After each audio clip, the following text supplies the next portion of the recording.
Welcome to Solosaurus, a podcast about one-player board and card games. My name is Brandon Waite. And my name is Carter Mackey. And this is episode 62, where we are talking about keeping your workers dumb and your influence high. Euphoria, build a better dystopia. So we will get to that review like we always do in just a minute, but first we are going to start with the news.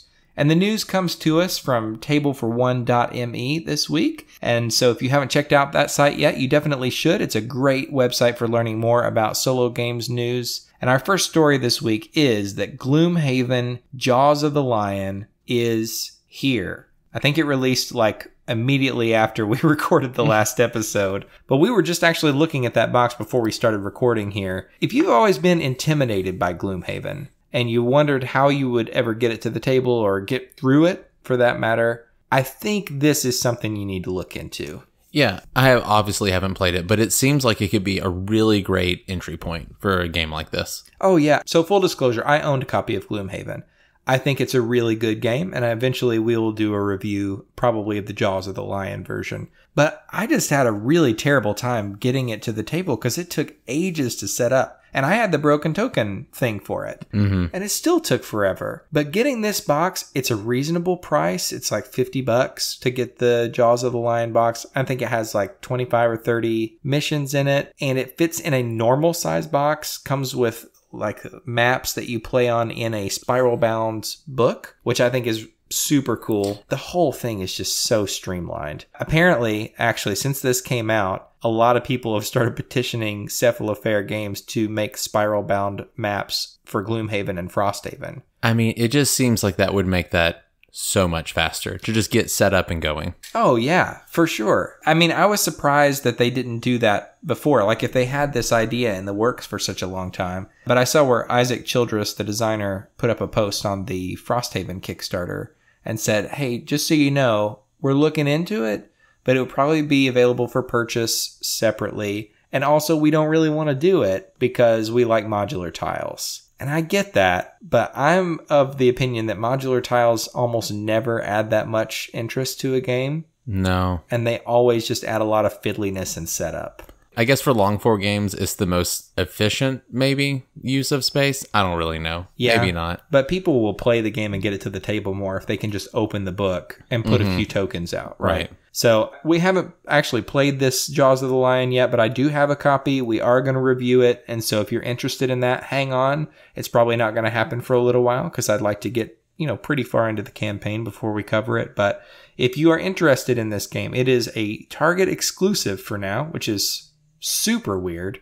Right. But apparently it's coming to your friendly local game store in September. So it's a limited exclusivity thing. But you can pick that up, $50, and that's at Target. That is Gloomhaven Jaws of the Lion from Cephalofair Games. Our second bit of news this week is fitting for this particular episode because it is a new game announcement from Stonemaier Games for Pendulum, which is their only new game coming out in 2020. Based on what we can tell about this is a worker placement game with some real-time elements where you're placing sand timers out onto a board. Yeah, but it's not stressful sand timer type game? Jamie Stegmaier says that it's not. Apparently, he doesn't really care for those really stressful kind of real-time games. So my understanding is you work in rounds where you're doing the real-time thing for 10 minutes or so, but it's not like the frantic kind of escape Curse of the Temple play. And then you take a break and collect your thoughts. And I don't know, it seems like a more laid back approach to that whole genre.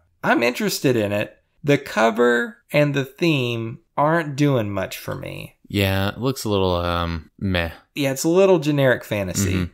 But I do appreciate that he's found apparently a new designer for this game. So brand new designer, new artist, which is pretty cool. And one thing he mentioned is the way that he found this design is he went to one of those prototype conventions, like an unpublished game convention. I guess people bring their prototypes, people play them all day long, and then at the end of the convention, they rate them. And this game was the highest rated game in that convention setting that he had ever seen. It got a 9.3 out of 10, which is pretty cool. Yeah. I'm interested to check it out. It sounds different and unusual, and Automa Factory somehow made a solo mode for a real-time game. We'll see. We will see. So you can check that out. That's Pendulum from Stonemaier Games, and the pre-order for that is going up in August. Do you think he goes to those conventions in disguise? Oof. I don't know. He would be hard to disguise, man. Yeah. Have you ever seen a picture of this guy? Yeah. He's so clean cut. He just sticks out in a crowd to me. Mm-hmm. But maybe. I don't know. You would have to get mobbed at those conventions if you run Stonemaier Games, I would think. The last bit of news for this episode is probably the bit of news that I am most excited for this next year, which would probably be a little unusual for a lot of folks.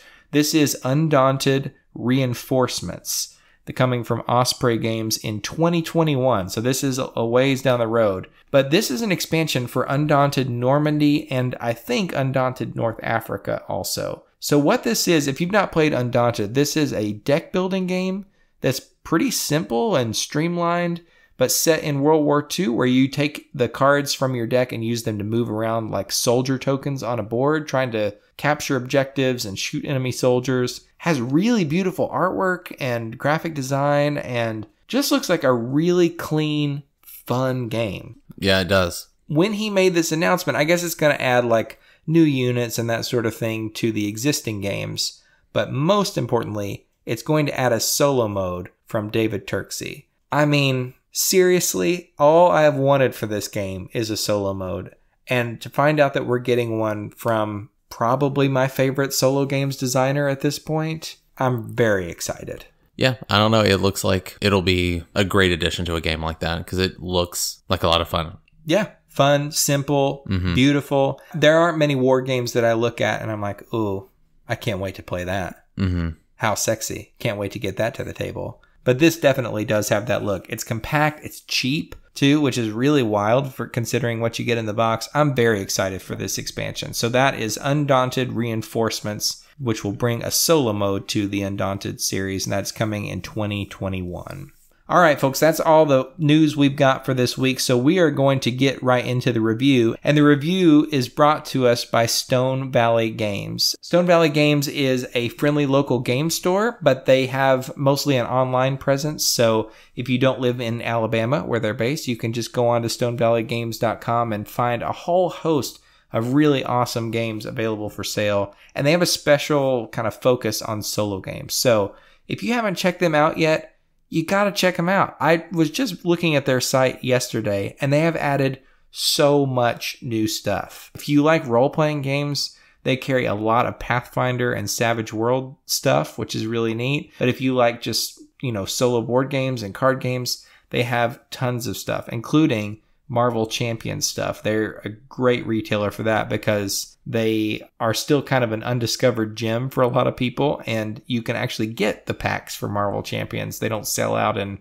24 hours like they do on Cool Stuff and other sites. So when you get a chance, go to stonevalleygames.com, check it out, and order yourself a game. You deserve it. You've been really, really great. You've been nailing this quarantine thing. All right, folks, we're going to get into the review, which is for Euphoria, Build a Better Dystopia.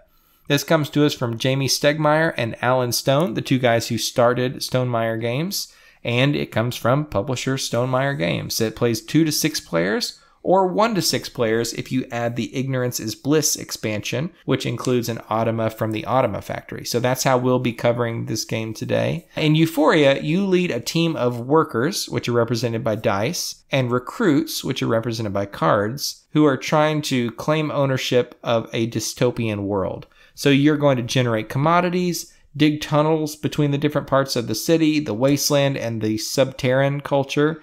You're going to construct markets, collect artifacts, strengthen allegiances with different factions in the city, and fulfill secret agendas. The first player to exert their influence fully by placing all of their star pieces on the board is the winner. Okay, this is a Stonemaier game, so let's talk for a moment about components. They're just really good, solid components. I don't know. I mean, it's what you would expect from any of their games. Yeah, Stonemaier Games, seriously, some of the best components and production period in the industry. Mm-hmm. Everything seems clean and well considered. And even this as an older game, I didn't mention this earlier when I was giving kind of facts about the game, but this came out in 2013 originally. And it still looks pretty good. Yeah, absolutely. A lot of things have changed since 2013. You mean just in the games hobby in general? Oh, man. Yeah. Production-wise, It's not even the same hobby, it feels like. And I would say there are things in this box that look more 2013 than others. Right. Like the game board does not wow me. Right? It's pretty busy. It looks kind of confusing and abstract and a little uninspired. Some of the card artwork looks a little bit dated, but honestly, almost everything in this box looks really, really good. Great quality cards, big thick tiles for the markets that are in the game. But easily my favorite things about this game are the dice themselves that represent the workers are gorgeous. Yeah, just top-notch, really cool, unique custom dice. Ugh, I love the colors of these dice so much. Mm-hmm. I love everything about them. I just want to hold them in my hand right now while we record this episode. And then on top of that, if you get one of the newer printings of this game, it comes with a game trays system inside the box. Carter, is there anything better than a custom storage solution? It just fits all together so well. It stores everything well. It keeps it organized. You know, you can take it out, break it down easily. I don't know. Ugh, I love game tray stuff. They're not sponsoring us in any way, shape, form, or fashion, but I just love them. I love the way everything has its perfect little spot inside their little organizers. I just really like it. So the whole package is really kind of stunning. And also what I love about this production is that if you get the expansion for solo play, everything still fits in the box. So production-wise, this game is a total winner. And the MSRP for this game is $70 for the base game and another $25 for the expansion. Honestly, I know that's a little high, but the component quality here is worth it. Yeah, it's really good. And it has an organizer that comes with it. I mean, like we said, game trays. Yeah, they're fantastic. Yeah, they're great. Yeah. Or if you're interested in that, I think it's a good amount for the money and really streamlined, beautiful components. And that same kind of streamlining for me mostly works its way into the rules system as well, which is how I generally feel about Stonemaier games. I think they do a good job of trimming the fat on their stuff. Right. It's pretty clean. The rules aren't too bad. They're not short. No, they're not short, but there's lots of good examples, I think, and everything's very clearly laid out, which takes up some space. Right. But yeah, I mean, kind of like you were saying, though, like, there's little designer notes in there. Everything is like very thought out or just very thoughtful. It says really nothing to do with solo play, but on the back, it's just like tips of how to teach the game, and it kind of gives you bullet points. And it's just a good way of mentally organizing. Oh yeah, that's what this game is about. Just a good example of how thoughtful just even the rule book is. That's actually one of the most impressive things to me about this game. I really love that section on the back of the rule book that gives you tips on how to teach the game to other people. I wish more games did that. Yeah, how clever is that? I really, really like it. And the ignorance is bliss rules for the expansion, it does this thing where it fixes a couple of things from the base game. And I think that's good. I think if you see a problem and, of course you should address it. But it is a bit of a bummer that it's two separate rule books, and so you have to read the base game rule book and then read in the expansion to see how you fix like the doubles rule, for instance. Like there's a couple of little tweaks. Yeah. Wish there was a combined rule book available. Yeah. I feel like there should be a combined rule book, or maybe that they should all just be smashed together into one game. I mean, it probably should be smashed together for one. But I mean, overall though, I think the rules are nice, and we'll talk a little bit more about the Automa a little bit later in the review, but the Automa rules are pretty simple as well. There's a few little clunky things about it, but overall I thought it was pretty clean and what you would expect from an Automa factory product. Right. So rules for the game are nice, and that brings us to the play. And honestly, I was unsure of what to expect with this. I knew it was a dice-based worker placement game. I knew I liked the dystopian theme. I mean, that's a really cool idea, especially in a game about workers. Yeah, absolutely. Yeah, that's really great. The play for the game, to me, it's interesting because it's just dice-based worker placement. You're going to get 2 dice at the beginning of the game.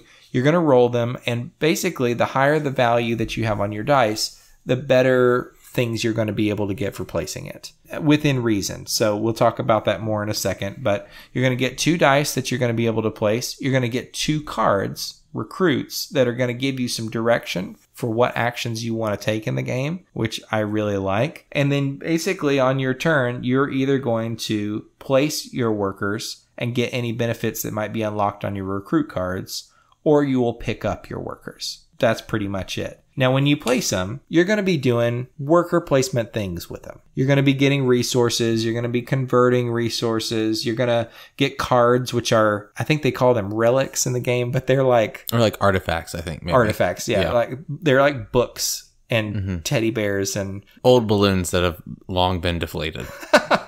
And they're just simple. The cards are just a picture of that item. They don't give you special abilities or whatever. But those cards are useful for a number of things in the game. You can use them basically to place your influence stars on the board. If you have enough of them, you can turn them in at different spots on the board for that. You can use them to unlock some of your recruit powers. So, for instance, one of the cards in the game is this guy who like keeps your workers in line in case they get too smart and try to run away, which is something, we'll cover a little later in the review. But he can only do that if he has a baseball bat item. Oh, God. Of course. I know that's dark, but I like that kind of thing in a game. Yeah. That's a nice little thematic touch that's implicit, like it's, oh, we know what you're doing with the baseball bat. Really cool. So you're going to be getting resources and those artifacts, and you're going to trade those resources in to get more workers, build buildings, sort of like these big buildings on the center of the board called markets that are going to have effects on everybody in the game. And you'll ultimately be able to place influence on the board. So that's kind of what you're doing. It's pretty standard Euro fare, right? Yeah. And a lot of the times it just feels like I'm playing a Euro game, not like I'm playing a dystopian game. Yeah, I would definitely agree with that. Like the theme is there, but it can really kind of drop to the background with some of the things. And it just kind of feels like a Euro game. You can kind of lose the whole dystopian image put on top of it. Yeah. I mean, it's not, the dystopian thing doesn't take anything away from it for sure. I really like that theme. I just wish it had come through a little more strongly. Yeah, I agree. But, the Euro gameplay stuff is interesting, and it does have some cool twists on the kind of normal worker placement kind of thing. So, first of all, when you're placing these workers out, a lot of the spots, some of them are just single worker spots, right? Like you put them down, you're the only person who can go there, and then for those single worker spots, usually somebody can bump you out if they want. So if somebody comes in and places their die on there, you get your die back, which is nice because you want to avoid picking up your dice if you can. Very similar to that Charterstone thing we talked about. I think this must be where they experimented with that first. So yeah, I don't love worker bumping, honestly. I think it's fine, but I've never found it to be that compelling of a mechanic. Yeah, it's fine to bad for me. Like, in this game, it doesn't feel awful, but I don't know. It doesn't feel good to do nothing on your turn. Yeah, I agree. And so, I like the idea that somebody comes and bumps you out, so you might want to place your die or whatever in a place that's tempting to someone else to come and bump you out, so you have more actions. But, like you've said before, like, these kind of games then require you to take a whole turn to take your workers back. That's not fun. No. There is that in this game. I mean, you will have to take a lot of turns in the game that are just picking up your workers. But I think it's fine. I think the way worker bumping is implemented here is fine because it's not the only thing. So the more compelling form of worker placement here for me is like those group action spaces where you get resources. You can put down a die in a resource spot, and there's like a little scale on that spot that'll say, hey, if you've got a value 1 to 4 die, here's what you get. It's not that many resources, but you get faction allegiance. You get to go up on a certain faction's track, which will give you more special abilities during the course of the game. Like every time you go to that faction space on the board, you get more resources, or, you're working your way up toward being able to get rid of influence stars and being able to unlock special powers from your recruits. There's good things about getting faction allegiance. So I like that it rewards using those low value dice. But then this next person to come and put down a die there, they're going to be able to look at that chart and see maybe they want the lower value rewards, but if there's already a value 4 die there and they place a 5, then they need to look in the 9 spot on that board. The value just keeps going up and it's cumulative as people place dice. That, I think, is very clever. Yeah. I like it, and the reason I like it so much is, like, really the worst spot on the board is the middle one, like the middle section, because at the high end, you're getting more resources, which is great, but you are losing worker intelligence or knowledge or whatever it's called. Or no, you're gaining worker knowledge. Which is bad. You want to keep your workers dumb because over the course of the game, the more knowledge they get, the more likely they are to try to run away from your dystopia. I really like the way that group action thing is set up. And it's also interesting because on those turns when you take back your workers, you have the option of leaving your worker on the board if you want to, or leaving, one of your workers, any number of them. And I mean, I'm not tempted to do that really because I just like taking my turn. But there are compelling reasons to do it. Yeah. I think personally, though, I would have a hard time ever doing that outside of a multiplayer game. Yeah. In a multiplayer game, it can be really interesting because you have an idea of where your opponent's going to go. You don't really here in the solo game. Right. You're just taking a statistical chance. Yeah. I feel like. But in a multiplayer game, it could be cool because, like, let's say I left a value 6 die there. If you really wanted to be able to use that lower slot so you could get faction allegiance, you can't because I'm blocking you from it. That's pretty neat. I mean, I'm doing it at a big cost to me of not being able to have that worker, but I can do it if I need to. So I think that's a clever mechanic, and that's something that kind of makes this game stand out a little bit. Basically, you will end up getting all resources from placing these things out, and then you'll also be able to take actions to build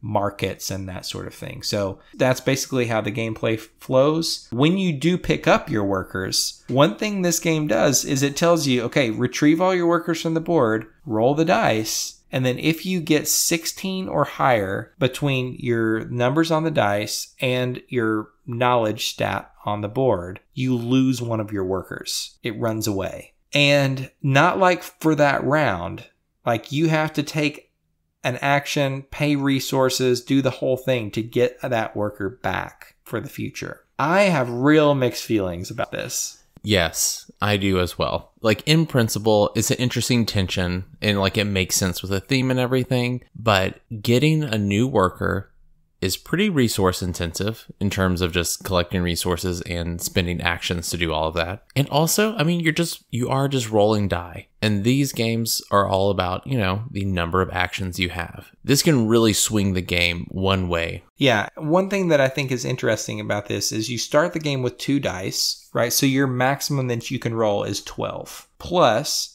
whatever your knowledge stat is. But you have control over the knowledge stat thing, right? If that just keeps going up and up, that's on you. Yeah, it just goes 1 to 6. 1 to 6, that's right. So if it just keeps raising, I mean, that's because you're not managing it well. But the thing is, there's a spot on the board to get more worker dice, and you can get a maximum of 4. And this is where I start to have problems because I like the idea of having a third worker. I think that's good. If nothing else, it'll mean I get to play the game for longer before I have to pick up my dice and spend my whole turn doing that. So I'm going to want to do it. But if I get a bad roll, and by that I mean a good roll, right? If I roll high numbers, I'm going to lose that die. And that has happened to me multiple times in this game. It's not like I was just really trying to get as many workers as I could and playing recklessly. I felt like I was playing cautiously, but also wanting to do more on the turn, and I was still punished for it. Yeah. And I just can't imagine the person who gets the 4th worker. That seems crazy and just insane. I don't know how you would manage that and not just immediately lose that worker. Yeah,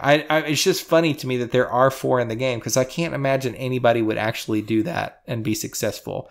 Because even on your best day, I think it's going to take you 2 full turns to get or 2 dice placement actions to get a worker. 1 to get the resources you need for it, which is 3 water, I believe, and another to actually take the action. That's not an insignificant amount of time. When you consider you only start the game with 2 workers, I mean, that's like your entire first turn of worker placement gone. It's a really bizarre choice to me. And so I just feel like the game kind of gives you the option to get more workers, which normally in this kind of game, of course, you would want to do, but then disincentivizes you for doing that thing. Yeah. The 4 worker thing feels like you would only do it if you were bad at the game. I don't know. I'm trying to think math wise. I mean, your average roll is 3.5. So on average with 4 workers, you'd be rolling 13 intelligent points. This is getting too much. Not 13, 14. That's too high. That's too high.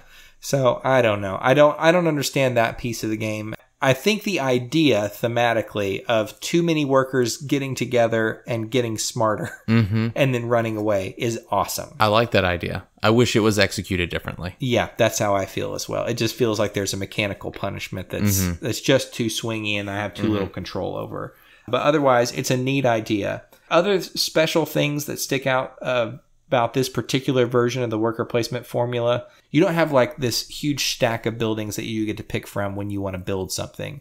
There are just these 4 markets on the board that you can, these 6 markets on the board that you can collect resources for. And then when you're ready, flip them over and build them. So you don't know what they are before you build them. But once they are flipped over, nobody can build in that spot anymore. But it unlocks not a player power for you, but an ability that takes away the freedoms of other players. God, this is probably one of my favorite parts of the game, of how it works, is that it does help you get closer to victory. You're trying to get these, 10 influence points out, and that puts 1 influence point down. But yeah, the fact that it is just punitive to other players, and then they have to either deal with this, I would say, significant disadvantage, or now have to kind of scramble to work to try to get rid of this problem. Oh yeah, they are significant. I'm trying to remember. I think there was one that's like if you roll a 4, you lose the die.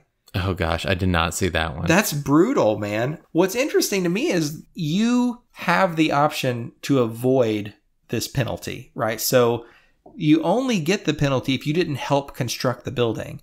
And the way that constructing the building works is 1 dice placement is 1 resource that's required to build this building. So it's going to take like 4 dice placements, I think. With a 3-player game, which if you're solo, it was what it'll be 3. 3 dice placements. Mm-hmm. That's not an insignificant amount of turns to build this thing. So probably other players are going to have plenty of opportunity, to come in and join you. I like that idea very much, because if they don't and they decide to pursue other plans, they will pay for it.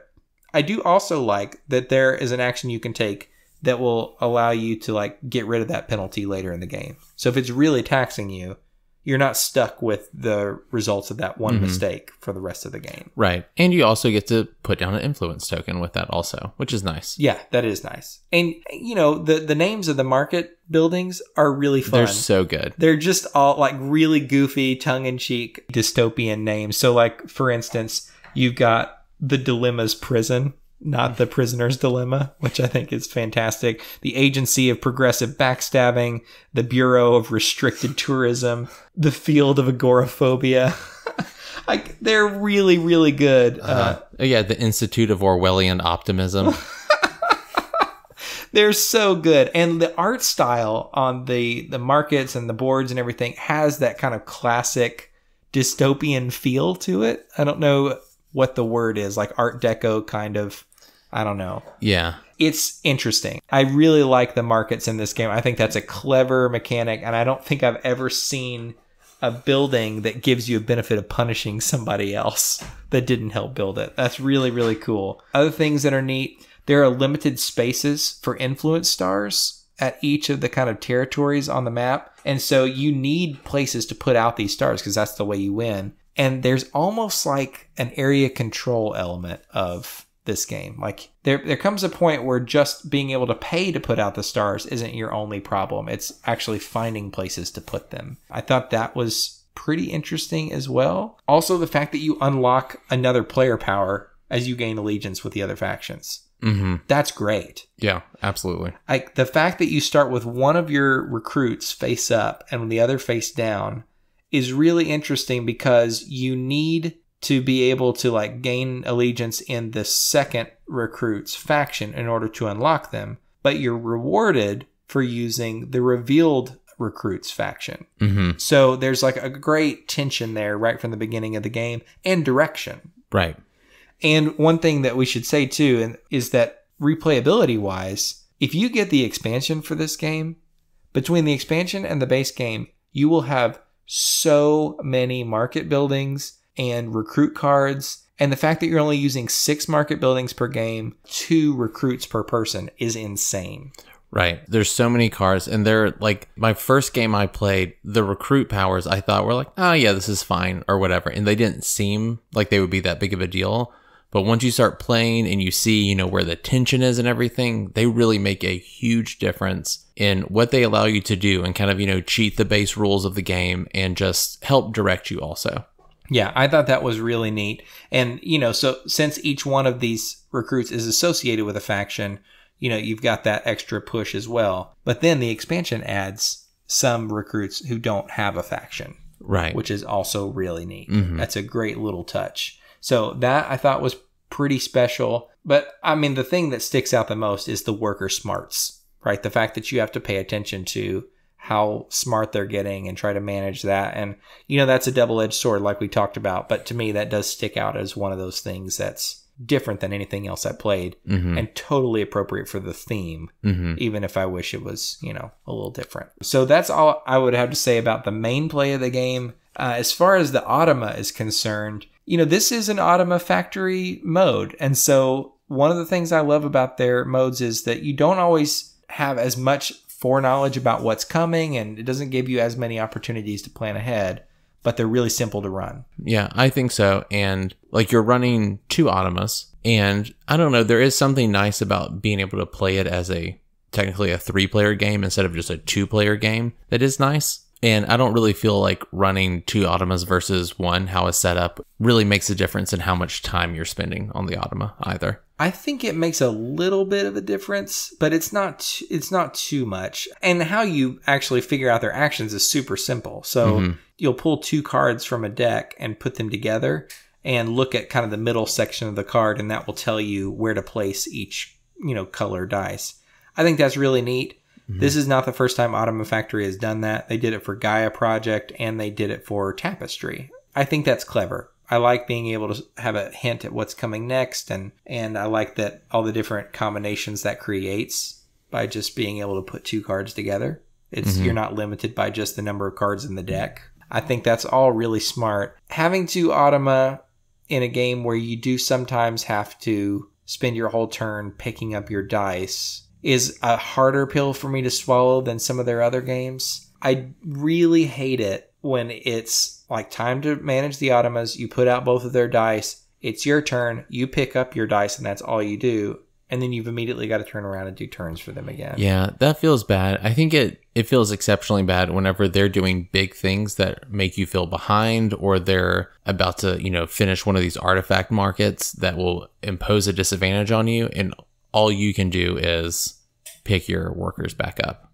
Yeah, that's not really great. I don't like that. But everything on the cards is clear. It tells you, how to clear out the artifact deck, like the artifact offer, keep that fresh and clean. I like that. It gains new cards into its deck over the course of the game that make it stronger. I love it when Automa decks do that. I think that's a really clever and smart thing to do. And I just think it's going to feel different every game, which I really like. So I think it's a really good, solid system. If you like the core aspects of this game, I think you will like playing it solo.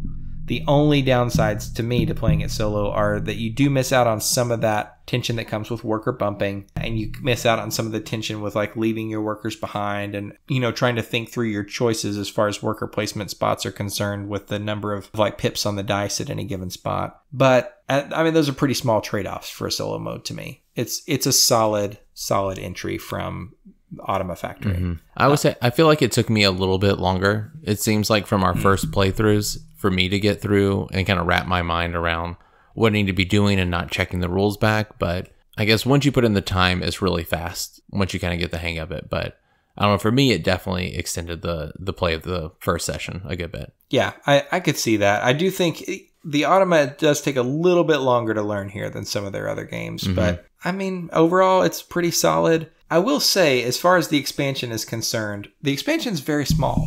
It's not a very big box, but it does add this solo mode, which to me is like already worth it. But then it adds a ton of cards. It adds a ton of new recruit cards, a ton of market cards, and then it adds a few resource tokens and like a little mat to keep your stuff organized. Right. That's, for me, is whatever. Yeah, well, the thing is, though, with it adding all the buildings and adding all the recruit cards, you only can use those decks. You don't get to add those to the original decks, which, is fine from a balance standpoint, but it's not like all of those things are being combined and they're all just like brand new things. It is like replacing those previous decks. I did mix them together at first. As soon as I opened up the base game and the expansion, I just mixed everything together. That was a mistake because it took me forever to sort everything out. I think a lot of people are going to find that weird, honestly. The choose whether you want to play with the expansion deck or the base game deck, or choose whether you want to play with the expansion markets or the base game markets.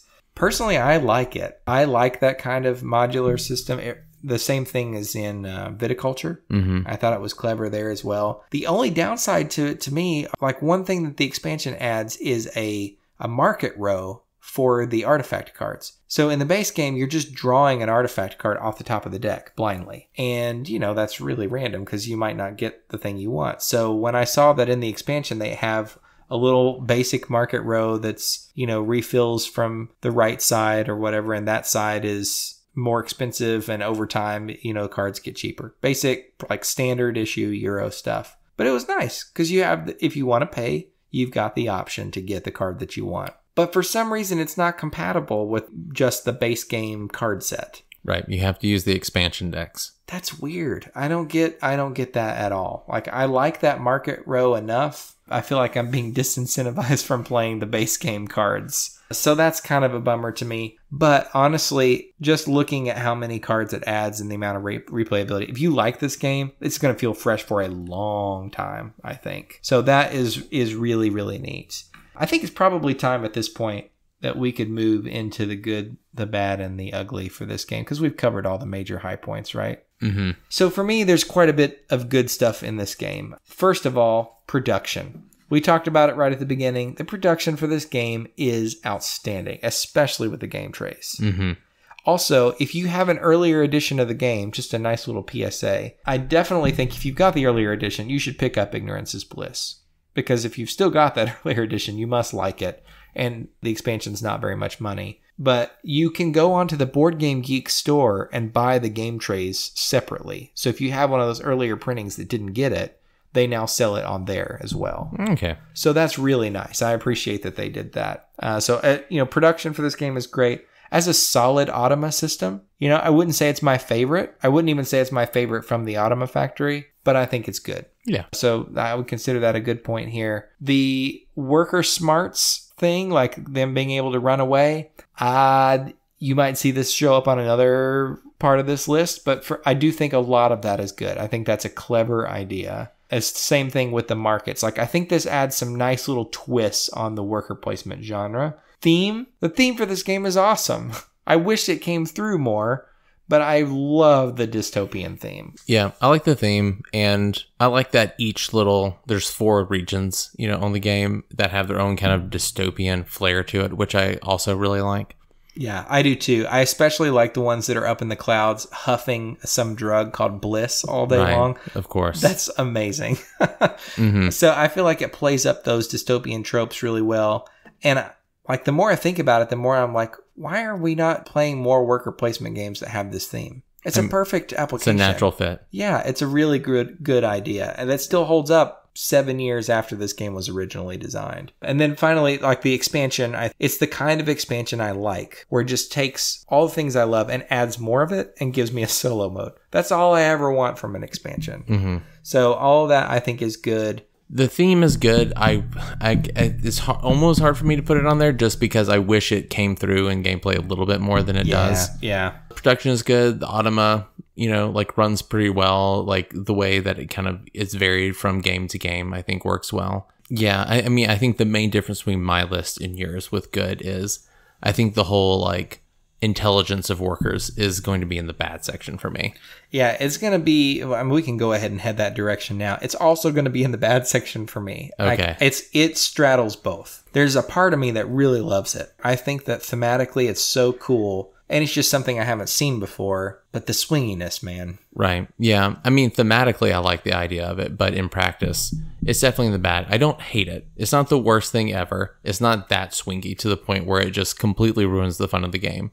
But I definitely don't like it. Yeah, I could see that for sure. The only other thing that would end up in the bad for me is, to me, this game feels a little bit long. And I don't know if everybody would feel that way. I felt like I wanted it to be, 3 or 4 turns shorter. Yeah, I could see that. I haven't really thought about it, but it feels just a smidge shorter. Yeah. Which I guess you could do on your own pretty easily. You just say, instead of having to get, 10 influence tokens out, you could just shorten that. Sure. I probably should just do that. But that is one thing I thought, I wish this would just end now. Yeah. I feel like I'm ready for it to be done. Other than that, though, that's the only bad thing I would say. Anything else that you would add here? No. In the ugly category, I do have one thing. And that is, if you get the expansion for this game, you need to make some modifications to the game board. And so they give you stickers to put on your game board, like to fix the track, like the tunnel tracks that they've got on the board. I tried forever to try to get those things to line up properly, and I probably just suck at putting stickers on my board, but I couldn't get it to work, and it looks like kind of a hot mess. Yeah, I mean, obviously I didn't put them on there, but I got to see the final product. And yeah, I mean, they are kind of weird angles. They're weird angles. But you can buy a board from separately on the Stonemaier Games website that has the expansion stuff on it. That seems like a lot of extra money. It's not that much extra money. It's like $11, $12 or something like that. I don't remember what the total cost is, and I don't feel like looking it up. But it's not that much money. Okay. I don't like the sticker thing. I just think it's a dumb way to fix it. It's messy and kind of messes up the board. Not that the board was that much to look at to begin with, but I don't know. It just feels like kind of a mess. So that's going on the ugly category for me, but that's really it.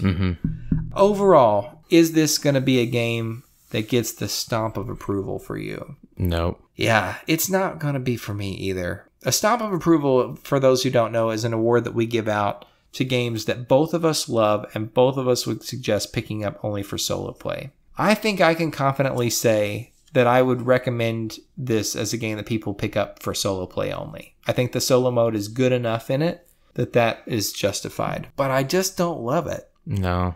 It's interesting. I like the theme. I guess I should say I wanted to like this game a lot. I love the theme. I love the look of a lot of the components.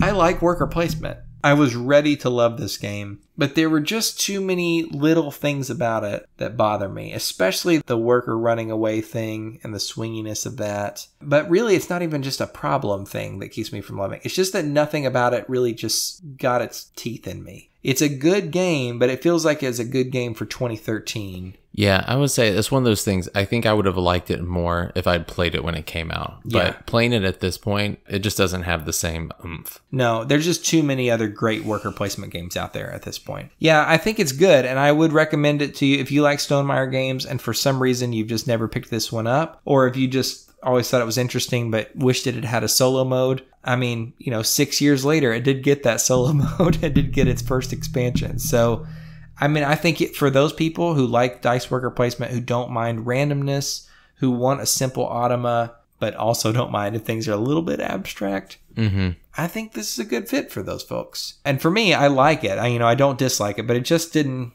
wow me. So this is not a stomp of approval game for either of us. But if you haven't yet, check out Euphoria from Stonemaier Games.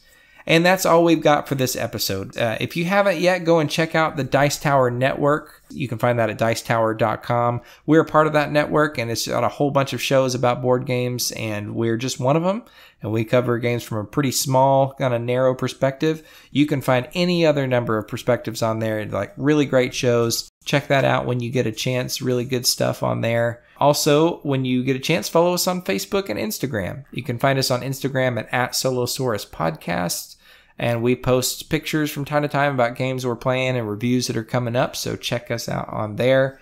And also, if you are on Board Game Geek, and of course you are if you're listening to this, you should ask for one of our micro badges. You can find them. You can buy them for 8 Geek Gold on BGG. But if you don't have that, just shoot me a message. I'm on there. My username is Brandmuffin, spelled in a weird way, but with numbers and stuff. Just search Solosaurus and eventually you'll find it. And I'm happy to spot you the Geek Gold that you need in order to get that. So feel free to send me a message there. Also, we haven't mentioned this in a while, but if you haven't yet rated or reviewed our show on iTunes, we would love it if you would do that. It's a great way to get us to show up a little easier when people are searching for shows about solo board games. So check that out when you get a chance. All right, I think that's all we've got for this episode. Until next time, I'm Brandon Waite. And I'm Carter Mackey. And this is Solosaurus.